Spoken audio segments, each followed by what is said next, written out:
Assalamualaikum warahmatullahi wabarakatuh. Perkenalkan, nama saya Muhammad Haji Purnomo. Kali ini saya akan menjelaskan tentang Good Corporate Governance, tata kelola perusahaan.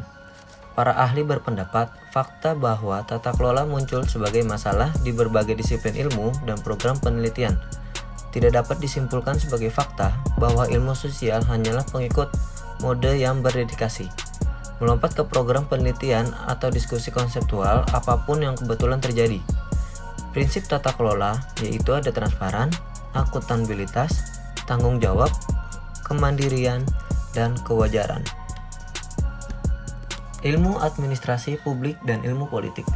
Munculnya teori pemerintahan di awal 1990-an dan seterusnya telah menjadi salah satu perkembangan inti dalam administrasi publik yang lebih luas lagi.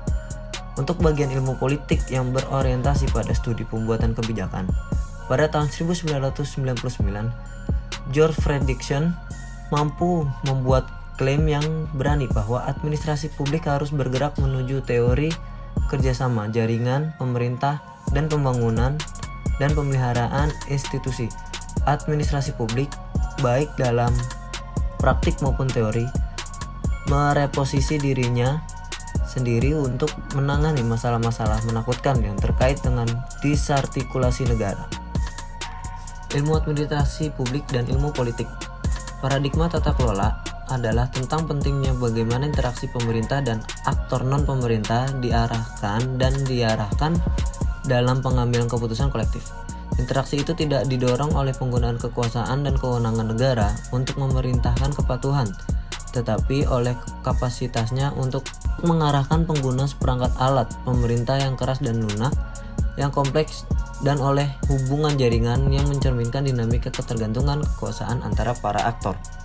Dengan demikian, pertukaran kompleks muncul antara lembaga pemerintah dan berbagai lembaga publik dan swasta yang dimasukkan ke dalam program operasi program publik. Kaitan antara tata kelola dan hubungan internasional. Tata kelola telah menjadi perhatian utama dari disiplin hubungan internasional. Proses globalisasi yang sedang berkembang khususnya telah memunculkan isu-isu baru yang menyangkut pemerintah, politik, hubungan antar negara, dan tatanan global. Kebanyakan komentator tentang tata kelola global setuju tentang keunggulan globalisasi sebagai konteks penting untuk analisis. Tata kelola global sekarang telah menjadi fokus utama pekerjaan di hubungan internasional dan subdisiplin terkait IPE. Tetapi ada penjelasan berbeda tentang bagaimana lembaga-lembaga pemerintahan global muncul dan bagaimana pemerintahan global disusun. Kajian antara tata kelola dan kajian sosiolegal. Pluralisme hukum menyatakan adanya berbagai bidang hukum, tetapi yang lebih penting berkaitan dengan pengembangan hipotesis mengenai hubungan timbal balik mereka. Tata kelola yang baik menyangkut pembagian optimal antara pemerintahan, pasar, dan masyarakat sipil yang menentukan perubahan hukum dan administratif. Governmentality merupakan landasan bersama dari semua bentuk modern dan seni pemerintah atau rasionalitas politik, sejauh mereka menafsirkan tugas para penguasa dalam hal pengawasan dan memaksimalkan kekuatan masyarakat yang diperhitungkan. Tata kelola korporasi. Pengakuan dari potensi dampak distorsi dari pengusaha skala besar memberikan titik awal untuk tradisi dominan memasukkan literatur tata kelola. Tata kelola perusahaan dari perspektif ini mencerminkan tantangan untuk menjadikan pemegang saham sebagai bos lagi dalam konteks persaingan kepentingan dan ketidakpastian. Praktik tata kelola perusahaan yang mencerminkan komitmen untuk mengutamakan check and balance di jantung desain juga tidak menunjukkan manfaat tertentu. Tata kelola partisipatif. Dalam 2 dekade terakhir, pemerintah partisipatif telah menjadi luas sebagai respon praktis untuk konteks pemerintah yang baru.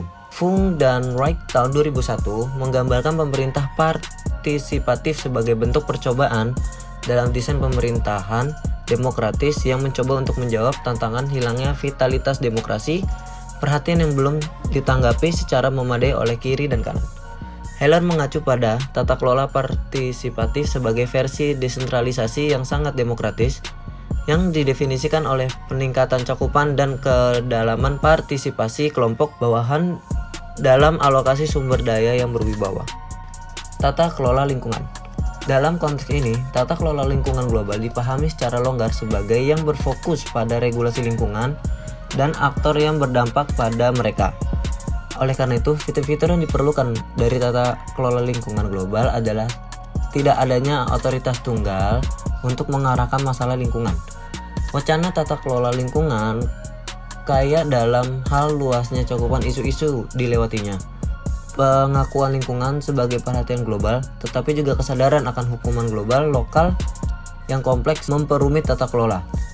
Pada akhirnya, masa depan tata kelola lingkungan terletak pada konteks kekuasaan antara negara maju dan negara berkembang dalam konteks globalisasi yang sangat tidak setara meskipun cepat berubah ini. Namun, keefektifan dipandang secara praktis sehubungan dengan kesulitan yang dialami dalam mengatur tata kelola lingkungan. Pada intinya, masalah ini menunjukkan pada masalah tindakan kolektif yang mendasar, bahwa jika penempatan perjanjian internasional akan mengurangi ketidakpastian dalam interaksi dan membuat semua orang menjadi lebih baik, maka kreasi mereka sendiri menimbulkan dilema tindakan kolektif.